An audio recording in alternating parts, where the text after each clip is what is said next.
नमस्कार सभी साथियों को। आज मेरा ये स्पेशल वीडियो होने वाला है आरआरबी ग्रुप डी एस्पिरेंट्स के लिए। देखो, एग्ज़ाम से पहले बहुत ज़्यादा कन्फ्यूजन होता है कि क्या पढ़े क्या नहीं पढ़े, और ये इम्पोर्टेंट भी है कि एग्ज़ाम से पहले आप क्या पढ़ते हो, क्योंकि आपने शुरू कैसे किया था ये इतना इम्पोर्टेंट नहीं है दोस्तों, जितना आप ख़त्म कैसे करते हो बहुत इम्पोर्टेंट है। अभी आप 10 दिन अगर अपना पूरा डेडिकेशन से दे देते हो, सारी चीज़ों को टाइमली रिवाइज कर लेते हो और एकदम एग्ज़ाम ओरिएंटेड कंटेंट आप पढ़ लेते हो, जो आपको पता है कि बहुत इंपॉर्टेंट रोल प्ले करता है आरआरबी ग्रुप डी एग्ज़ाम में, और अक्सर जिनसे सवाल पूछे जाते हैं ऐसे चैप्टर अगर आप पढ़ लेते हो तो मेरा मानना है कि आप ग्रुप डी की कट ऑफ आराम से क्लियर कर सकते हो, और एक जो बेरोज़गारी का टैग है वो आपके ऊपर से हट जाएगा। तो आज मैं ऐसे टॉपिक्स, ऐसी चीज़ों के बारे में बात करूँगा, ऐसी गलतियाँ जो आपको नहीं करनी है और आपका सिलेक्शन में, आपका स्कोर बूस्टर करने में बहुत हेल्प करने वाली सारी चीज़ें। तो सबसे पहले मैं बात करूँगा कि कैसे करके हम 10 दिन में ऐसा क्या पढ़े कि हमारा स्कोर 75 प्लस कर जाए, और मेरे को लगता है 75 प्लस आपका स्कोर बनता है तो काफ़ी सेफ स्कोर है ग्रुप डी में। दोस्तों, सबसे पहले बात करूँगा मैं कि हमें लास्ट टाइम पे क्या पढ़ना है। सबके मन में ये डाउट रहता है कि लास्ट टाइम क्या पढ़े। अगर आप पूरा मैथ पढ़ने जाओगे तो नहीं कर पाओगे कुछ भी, पूरा थ्योरी साइंस की पढ़ोगे तो भी नहीं हो पाएगा। लास्ट टाइम पे बहुत ज़रूरी होता है कि आप एग्ज़ाम ओरिएंटेड नोट्स पढ़े, क्विक रिवीजन वाले एमसीक्यू लगाए, और टेस्ट सीरीज़ लगाना बिल्कुल नहीं बोले। तो मैं सारी चीज़ों के बारे में बात करूँगा, आप कैसे स्कोर को बढ़ा सकते हो और क्या गलतियाँ है जो नहीं करनी। देखो, प्रिपरेशन बहुत सारे लोग करते हैं और सच में कुछ लोग मेहनत भी करते हैं लेकिन सिलेक्शन नहीं हो पाता। उनके पीछे क्या वो गलतियाँ करते हैं, वो मिस्टेक आपको नहीं करनी है। आपको पता है दोस्तों, 3 तारीख से 21 अगस्त तक आपका एग्ज़ाम है, और कुछ लोगों के पास 10 दिन है और कुछ लोगों के पास एक्स्ट्रा दिन है। तो जिनके एग्ज़ाम 3 अगस्त के बाद में होने वाली है उनको कुछ एक्स्ट्रा बेनिफिट मिल जाते हैं, उनको एक पेपर का भी आइडिया लग जाता है।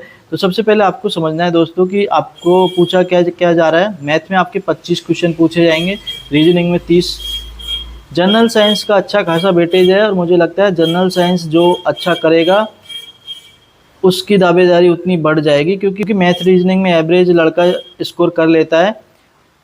जनरल साइंस में 25 का अच्छा खासा वेटेज है, और अगर आप जनरल साइंस को अच्छे से पढ़ते हो तो मेरा मानना है कि आप 20 प्लस आराम से कर सकते हो जनरल साइंस में। अब बात कर लेते हो दोस्तों current affair and general awareness की।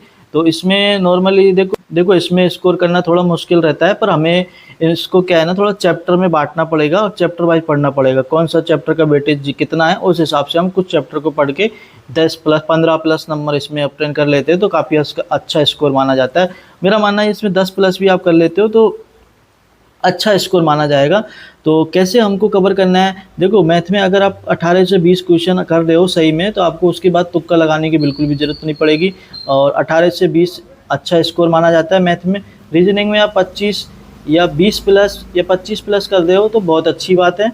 जनरल साइंस में देखो जनरल साइंस में आपको समझना है कि 3 सब्जेक्टों का कॉम्बिनेशन है ये, फिजिक्स, केमिस्ट्री, बायोलॉजी, और तीनों का अच्छा खासा वेटेज रहता है। और मैं इसके आपको इम्पोर्टेंट टॉपिक भी बताऊंगा, कौन कौन से टॉपिक इम्पोर्टेंट है जिनसे ज़्यादा क्वेश्चन रेलवे एक बार नहीं बार बार पूछता है। थोड़ा सा फिजिक्स का आपको वेटेज 1-2 क्वेश्चन का ज़्यादा देखने को मिलेगा यहाँ से। अब आगे मैं बात कर लेता हूँ कौन से चैप्टर है जो आपको फिर से रिवाइज करना चाहिए, और उसकी इम्पोर्टेंस बहुत ज़्यादा है। ये आप पिछले पेपरों को किसी भी एग्जाम की, मैं ग्रुप डी की बात नहीं करता, आरआरबी, एलपी, आरआरबी, एनटीपीसी में देखोगे तो कुछ चैप्टर ऐसे हैं रेलवे के फेवरेट जिनसे भर भर के क्वेश्चन आते हैं। अगर आप उन्हीं चैप्टरों को लैप्स कर दोगे तो आपका स्कोर बूस्ट नहीं होगा। तो मैं आपको उन चैप्टरों के बारे में बताऊँगा, और उन चैप्टरों को आप अच्छे से पढ़ोगे तो आपका ऑटोमेटिक स्कोर बूस्ट हो जाएगा। तो सबसे पहले आपको समझना है कि दोस्तों जनरल साइंस जो है ना, जनरल साइंस भाई 25 नंबर का आपसे पूछा जाएगा, और जनरल साइंस में आपको फिजिक्स, केमिस्ट्री, बायोलॉजी में आपको कुछ इन्वायरमेंट के क्वेश्चन, कुछ कंप्यूटर के क्वेश्चन भी देखने के मिलेगा। लेकिन फिजिक्स का वेटेज अच्छा खासा रहता है दोस्तों, यहाँ से 7 से 8 क्वेश्चन आपको फिजिक्स के पूछे जाते हैं, केमिस्ट्री के 6 से 7 क्वेश्चन, और 6 से 7 क्वेश्चन ही आपको बायोलॉजी के देखने को मिलेंगे। अब मैं यहाँ पे इंपॉर्टेंट टॉपिक आपको बता देता हूँ दोस्तों, कौन कौन से टॉपिक है फिजिक्स के जो हमेशा से जिनका वेटेज ज़्यादा रहा है।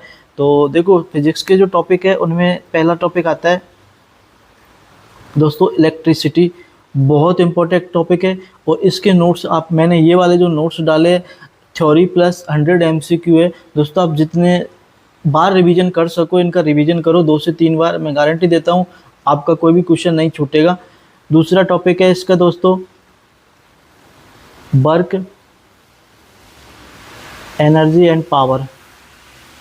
बहुत इंपॉर्टेंट टॉपिक है, 4-5 टॉपिक है फिजिक्स में जो बहुत ज़्यादा इंपॉर्टेंट रोल प्ले करते हैं दोस्तों। तीसरा टॉपिक है इसका लाइट्स, और चौथा टॉपिक आता है इसमें दोस्तों मोशन,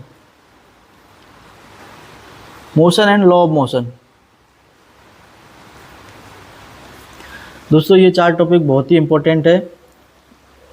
और अगर मैं 5वां टॉपिक इसका एक और ले लेता हूँ, हीट वाला टॉपिक है, हीट एंड ग्रेविटी। ये 5 टॉपिक आप पढ़ लो दोस्तों, 5 से 6 क्वेश्चन आपको इनमें से देखने को मिल जाएंगे। तो ये इंपॉर्टेंट टॉपिक है आपको फिजिक्स के। इनका मैंने सबका बारी बारी से इलेक्ट्रिसिटी, वर्क का ये वाले नोट्स, एनर्जी के ये वाले नोट्स, बेस्ट नोट्स डाल रखे दोस्तों, प्रीमियम नोट, बहुत मेहनत करके ये नोट्स तैयार किए थे आपके लिए। और लाइट्स के भी बहुत बढ़िया ये वाले नोट्स है, इनको आप बार बार रिवाइज करो दोस्तों, आपको डेफिनेटली फ़ायदा मिलेगा। आप एग्जाम देके आओगे वापस आप देखोगे कि नोट्स से बहुत सारे क्वेश्चन मिलेंगे आपको। केमिस्ट्री का बात कर लेता हूँ दोस्तों। तो केमिस्ट्री में कुछ टॉपिक है जो बहुत इंपॉर्टेंट है और रेलवे ज़्यादा बाहर से नहीं पूछता, उन्हीं टॉपिक से बार बार क्वेश्चन पूछता है। कौन कौन से टॉपिक है मैं आपको बता देता हूँ। केमिस्ट्री में अगर आप पढ़ो तो पहला टॉपिक आप अच्छे से पढ़ लेना दोस्तों, एसिड, बेस एंड साल्ट, अम्ल, क्षार, ये वाला टॉपिक आप अच्छे से पढ़ लेना दोस्तों। दूसरा टॉपिक है आपका जो पीरियोडिक टेबल होती है,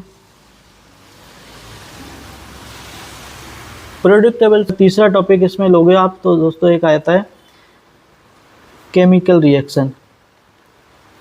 और चौथा टॉपिक है पदार्थ और उसकी अवस्थाएं। बहुत इंपॉर्टेंट टॉपिक है दोस्तों, पदार्थ और उसकी अवस्थाएं। और 5वां टॉपिक एक और इसमें जो ज़्यादातर पूछता है, कार्बनिक कंपाउंड। तो ये टॉपिक है दोस्तों केमिस्ट्री के। 5 टॉपिक मैंने बताया आपको, इनको अच्छे से पढ़ जाओ। मेरे एसिड बेस के अम्ल और क्षार वाले ये वाले नोट्स आप पढ़ोगे, सारे क्वेश्चन के इम्पोर्टेंट पॉइंट मैंने इस नोट्स में डाले हैं। नोट्स बहुत ही शानदार नोट्स है, आप पूरा पढ़ोगे, एमसीक्यू के साथ में है। एमसीक्यू इसलिए ज़रूरी है क्योंकि नोट्स पढ़ने के बाद में आप 100 एमसीक्यू लगा लेते हो, एक कॉन्फिडेंस आप बूस्ट कर लेते हो। अब सबसे इम्पोर्टेंट है बायोलॉजी कैसे पढ़े, क्योंकि बायोलॉजी वाले हमारा सब्जेक्ट रहता नहीं है शुरू से। बायोलॉजी के मैं आपको इम्पोर्टेंट पॉइंट बता देता हूँ, इम्पोर्टेंट कौन कौन से है। सबसे इम्पोर्टेंट ह्यूमन बॉडी, सबसे इम्पोर्टेंट पॉइंट है। आप अगर जो मानव संरचना है उससे बहुत सारे क्वेश्चन रेलवे हमेशा पूछता है। और अगर दूसरी बात करूँ दोस्तों, वो है डिसीज़, रोग, हमेशा रोग से क्वेश्चन पूछता है। तीसरा है दोस्तों विटामिन, आप किसी भी पेपर को उठा के देख लेना, विटामिन से क्वेश्चन आपको अक्सर मिलेगा। चौथा है दोस्तों सेल, कोशिका, बहुत ही इंपॉर्टेंट है दोस्तों। और कुछ क्वेश्चन यहाँ से आपको एनवायरनमेंट और कंप्यूटर के भी देखने को मिलेंगे, पर ये 1-2 क्वेश्चन रहते हैं इनका। ये आपको इस तरह से साइंस को कवर करना है दोस्तों, और कहीं जाने की आपको बिल्कुल भी ज़रूरत नहीं है। मेरे सारे नोट्स टेलीग्राम चैनल पे हैं, आप वहाँ से जाके 1 बाय 1 सबको पढ़ो, एक बार रिवीजन करो। मैं ज़्यादा कॉम्प्लिकेटेड कंटेंट नहीं बनाता, बहुत ही शॉर्ट नोट्स बनाता हूँ, एग्ज़ाम ओरिएंटेड बनाता हूँ। और आप पढ़ोगे तो 10-10 पेज में मैंने एक टॉपिक को ख़त्म किया है 10। अब मेन इंपॉर्टेंट टॉपिक है दोस्तों कि जनरल अवेयरनेस का क्या करें, जनरल और करंट अफेयर का क्या करें। तो देखो जनरल अवेयर्स में आपको पता है कौन कौन से टॉपिक पूछे जाने हैं। तो इसमें आता है आपका हिस्ट्री, पॉलिटी और अपना ज्योग्राफी। तो देखो ये सब्जेक्ट के आप पूरा अभी नहीं पढ़ सकते एग्ज़ाम से पहले, तो आप कोशिश करो कि 500 का कोई एमसीक्यू मैंने जो डाला हुआ है वो पढ़ लो। और मैं फालतू एमसीक्यू कोई भी नहीं डाला है, उसमें सारे पीवाईक्यू है, प्रीवियस ईयर, और रेलवे अपने क्वेश्चन को रिपीट ज़रूर करता है। तो आप वहाँ जाके इनको अच्छे से पढ़ोगे, डेफिनेटली आपको फ़ायदा मिलेगा दोस्तों। करंट अफेयर को कैसे कवर करना है, तो करंट अफेयर का सिंपल सा फंडा है दोस्तों, पूरा करंट अफेयर समुंदर की तरह होता है, कभी ख़त्म नहीं होता। तो आप कोशिश करो कि स्पोर्ट कौन कौन से टूर्नामेंट हुए, किस किसने जीते, वो वाले कवर कर लो आप। टॉपिक वाइज अगर करंट अफेयर पढ़ोगे तो आपको अच्छा लगेगा। आप एकदम से सब करंट अफेयर एक साथ पढ़ने की कोशिश करोगे तो कुछ भी याद नहीं रहेगा। आप टॉपिक में करंट अफेयर को बांटो कि मैं स्पोर्ट में कितने भी क्वेश्चन बनते हैं करंट अफेयर के, जो भी है, मतलब आप 100 क्वेश्चन भी बनाओगे तो वो कवर करूँगा, फिर कल्चर के कवर करूँगा। ऐसे करके टॉपिक वाइज 100 क्वेश्चन करोगे तो लगभग आप अच्छा स्कोर कर लोगे करंट अफेयर में। अब बात कर लेते हैं दोस्तों तो मैथ की। मैथ में देखो सबसे इंपॉर्टेंट होता है number system, decimal, fraction and LCM, HCM, BODMAS. बहुत ही इंपॉर्टेंट टॉपिक है दोस्तों, ये अच्छे से पढ़ना है आपको। बाकी जो भी इंपॉर्टेंट टॉपिक है मैंने हाईलाइट कर दिए है, आप इनको पढ़े और टेस्ट सीरीज लगाए। और मैथ में रिवीजन के लिए लास्ट टाइम पे यही है, आप फार्मूला बुकलेट पढ़े जो मैंने कंप्लीट मैथ की डाली हुई है। ये फार्मूला बुकलेट है, इसको ध्यान से पढ़े और पूरा 1 बाय 1 चैप्टर वाइज सब में है, क्योंकि एक सिंपल सा क्वेश्चन भी नहीं बनता अगर उसका फार्मूला याद नहीं है। तो एट द एंड एग्जाम से पहले मैथ के सारे फार्मूले याद करें।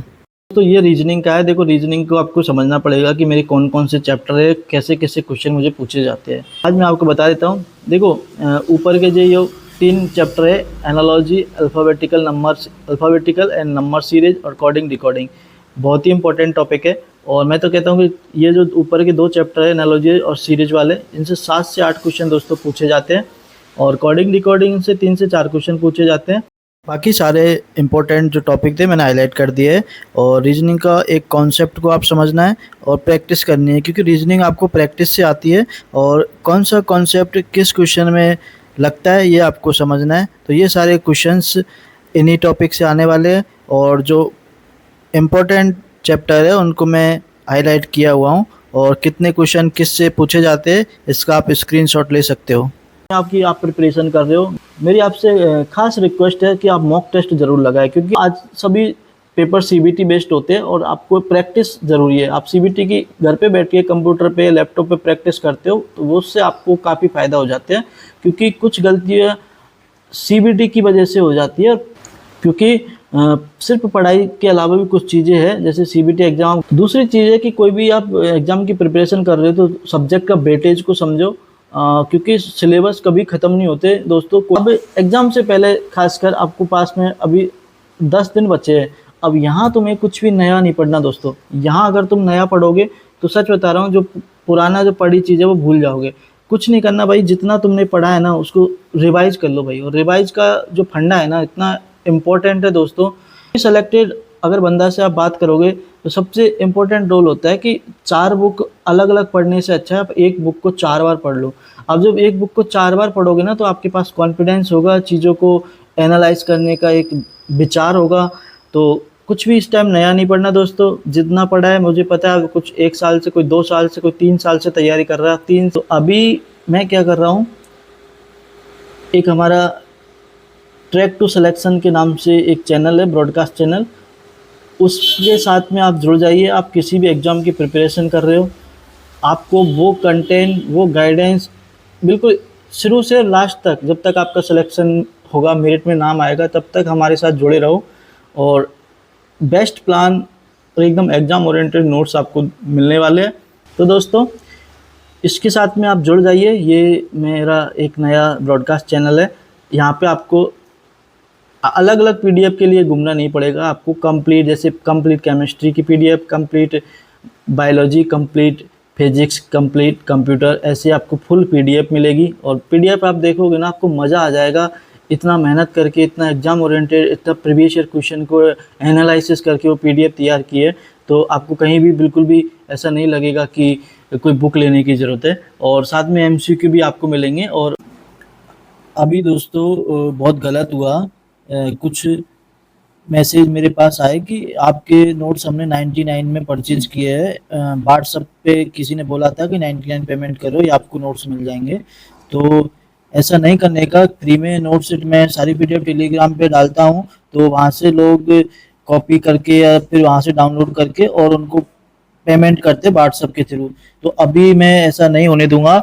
और सबके लिए जो भी अपने एग्जाम को लेके सीरियस है और जिसको एक सही गाइडेंस और एक प्रॉपर नोट्स, देखो नोट्स की वैल्यू बहुत इंपॉर्टेंट है। आप क्या पढ़ रहे हो, आप हजारों बुक ले लो, लेकिन कंटेंट अगर आपको एग्जाम ओरिएंटेड नहीं मिलता है तो आपकी जो 10-8 घंटे की मेहनत है वो बेकार चली जाती है, आप मेरिट तक नहीं पहुंच पाते हो। तो अभी मैंने डिसाइड किया है कि हमारा कुछ प्लान है कि जो भी अपनी प्रिपरेशन को लेके सीरियस है, तो उनके लिए हम सारे नोट्स प्रोवाइड कराएंगे फ्री में। तो उसके लिए मैं एक व्हाट्सएप ऐप बनाऊंगा और व्हाट्सएप ऐप सबके लिए ओपन होगा। उसमें मैं पीडीएफ डालूंगा सब्सक्राइबर के लिए। तो आपको लोको पायलट डायरी चैनल को सब्सक्राइब कर लेना है, और मिनिमम मुझे 45 वाला सब्सक्रिप्शन था, इससे कम था नहीं। तो आप लोको पायलट डायरी को 45 रुपये में सब्सक्रिप्शन ले लो। सब्सक्रिप्शन लेने के बाद में आपको सारे जो मेरे सब्सक्राइबर होंगे उनको व्हाट्सएप के थ्रू में आपको सारे नोट्स वहाँ पे फ्री में प्रोवाइड किए जाएंगे। और आप अपना एग्जाम मुझे बताओगे, और आपका एग्जाम के अकॉर्डिंग नोट्स प्रोवाइड किए जाएंगे। तो जल्दी से, अगर आप सीरियस हो प्रिपरेशन के लिए, तो जल्दी से लोको पायलट डायरी को सब्सक्राइब करो। और जिस भी एग्जाम की आप तैयारी कर रहे हो उनके नोट्स कंप्लीट वाले, जैसे केमिस्ट्री के कंप्लीट, फिजिक्स के कंप्लीट, कंप्यूटर के कंप्लीट नोट्स, पॉलिटी के सारे कंप्लीट नोट्स आपको वहाँ पे प्रोवाइड करा दिए जाएंगे। Thank you.